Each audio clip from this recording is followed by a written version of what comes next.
Hello everyone, welcome to GGN. Today is Friday, June 29th, 2012, and I'm Darko. This is my website, ggnonline.com. There's a poll up there, you can check on it and vote how long until a drone kills the first American on American soil. So far, the majority are saying within the next year, followed by the next 2 years. You can follow GGN with your email address, also on YouTube, ddarko2012 and ddarko2013. And if you'd like to help, you can donate right there. So, and there's also a little news archive there. So, I'm ready to go here, and we're going to cover the economy. And the biggest news, of course, is Obamacare approved. It was kind of shelved for a while there, and now it's back from the dead. So, and a little bit of eugenics, because you have financial warfare, and then you have social warfare, you have eugenics, and it kind of all just is immersed, right, in the same global agenda. So it says here, Obamacare approved, IRS to force Americans to buy health insurance. It says it's a victory for Obama and a travesty for the middle class. The Supreme Court upheld Obama's health care mandate, empowers the IRS to begin to regulate America's health care by 2014. Expect IRS thugs armed with shotguns knocking at your door to fine you almost $700 a person or $2,000 per household for failure to purchase health insurance. If you fail to pay the outrageous fine, expect to be sued by the IRS. It says here that revised healthcare laws remove the penalty of almost $250,000 in imprisonment up to 5 years. It says here this ruling allows the federal government to force citizens to enter a contract with private corporations to buy health insurance. This is happening just days before the 4th of July, when Americans won its independence from British tyranny, and now we face the same tyranny today. It says here by 2014, all Americans will have to submit or face being fined and sued by the Internal Revenue Service. The American people are already struggling financially with record unemployment, inflation, and trillions of dollars in national debt. By the time health insurance becomes mandatory, the middle class will be financially bankrupt. This is the reason why the military and police are preparing for martial law in the U.S. streets, says because people will revolt against the system that has basically turned people into financial slaves. So it says here that they're conditioning Americans with checkpoints and speed traps, army drones to spy on us.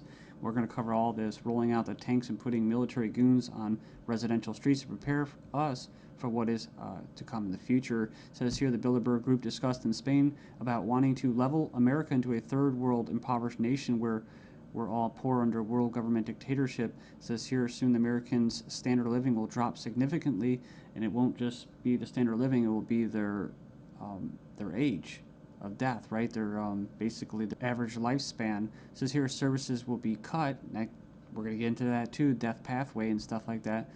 Taxes will be increased until we become so poor that we are unable to fight, and resistance will be futile. As Americans issue split decision on healthcare ruling, nearly 2/3 believe politics played too great a role. So it says Americans are sharply divided over Thursday's Supreme Court decision on the 2010 healthcare law, with 46% agreeing and 46% disagreeing with the High Court's ruling that the law is constitutional. Then you have from the Daily Bail, Obamacare complicated. Check out the flow chart. And yeah, there's our buddy, the IRS, right there. But it's just a god-awful mess. And you have Secretary of Health and Human Services in the middle. All these different vested interests, all these different bureaucracies. And the biggest invested interest that helped write the bill was the insurance companies. And they're the ones that are going to basically, how could you say, not profit. Well, they will profit, but they're going to get the best advantage from this, right? And if you would like an anarchist perspective on the whole Obamacare thing, I think Stefan Molyneux did a pretty good analysis of this. I think he held back a lot. I think he's gone over it and made his point so many times, his argument, that he was actually kind of just laid back about it. So it's kind of nice. It's 18 minutes, not too long. The truth about Obamacare, yes, it's even worse than you think.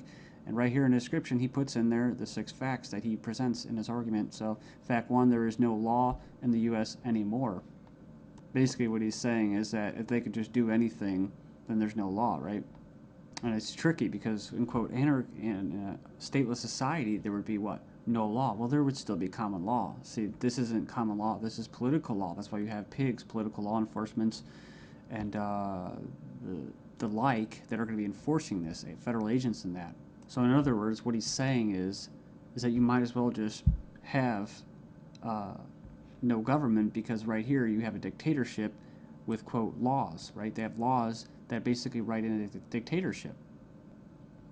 So we have here Obamacare is an admission that all previous government health care programs have failed. So, and this is true. I remember the recording, about Nixon and stuff like that, getting people on Medicaid. It doesn't really matter whether it's good or not. And in fact, costs have already doubled from initial estimates, and that's usually how it works. As soon as this gets closer to fruition, oh yeah, some hidden costs. Sorry, guys.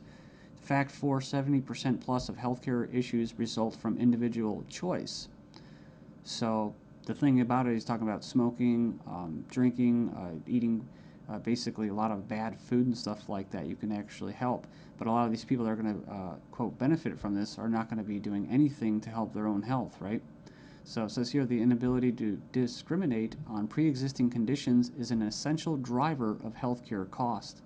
So I think what he's saying there is it's not very free market. It says here that the fines for non-compliance are destined to rise enormously.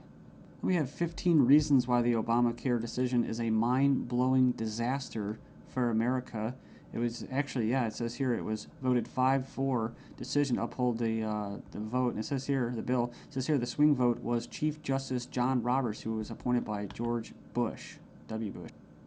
And not that you'd have any confidence in the judicial system as it stands, just based off past history and their track record. It says here, after the vote today, it is hard to have any faith in the U.S. Supreme Court. I guess they're saying because he was quote conservative. According to the Supreme Court, the federal government has the power to force you to buy private goods and services. And it goes on and says here that it's another step away from individual liberty, another step towards a nanny state. I hate that word. But it says here IRS is now going to be given the task of hunting down and penalizing Americans. And it says here, in fact, the Obama administration has given the IRS $500 million extra outside the normal appropriation process to help them enforce the provisions of Obamacare they're in charge of overseeing. It imposes more than 20 new taxes on the American people. And you can click the link there. If you click the title of this article, you can find it and check it out. So it says here, number 5, an attempt to control costs and promote efficiency. Obamacare limits the treatment options that doctors and patients can consider. In other words, the death pathway, right? The British system, this is likely to result in a decrease in life expectancy. That's what I was talking about in the United States in the beginning of this video. So yeah, it's going to send health insurance premiums soaring, especially for younger Americans. And, it's going to crush small businesses, as they say. And number 9, Obamacare is going to make the emerging doctor shortage in America a lot worse. So hundreds of thousands of doctors are leaving the medical profession because of this. It says here it's already forced the cancellation of dozens of doctor-owned hospitals. And it says here that the following is one example from the Alliance Defense Fund.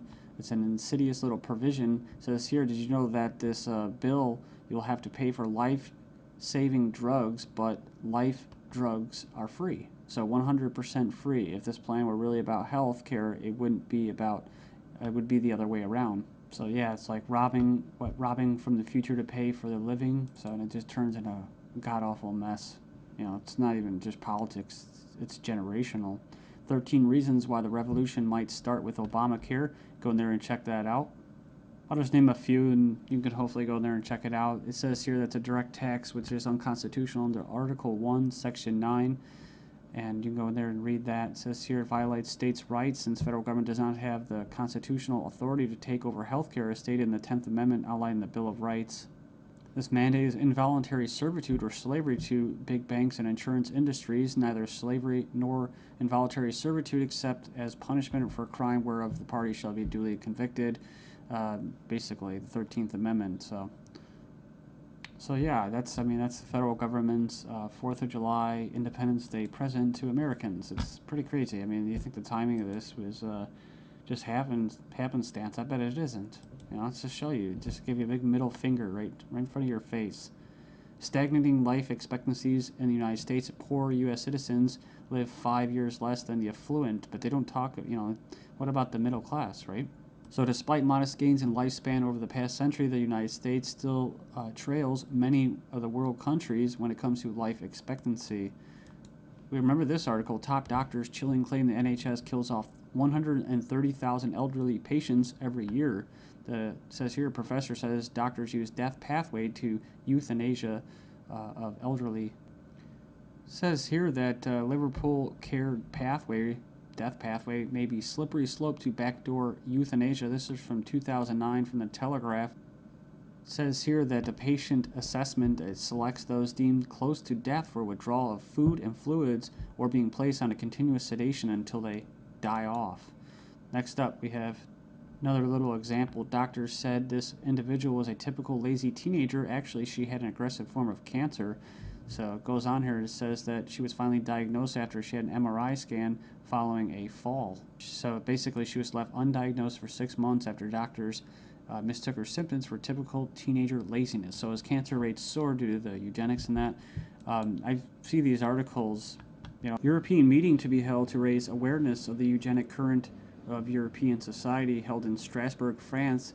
It's hosted by the Parliamentary Assembly of the Council of Europe, or PACE, this week to address the alleged eugenic current of European society and eugenics and human rights issues of prenatal screening. It says here, currently the highest court in Europe is considering a complaint from a woman who claims that she was not given a prenatal screening which would have revealed her daughter's Down syndrome and thus allow her to choose to abort her child. They didn't go into this, which is what? Scottish toddlers to be tested to see if they will grow up to be drug addicts or criminals. So they're going to basically examine them to determine their capacity for violent crime, to be violent. But what happens when this comes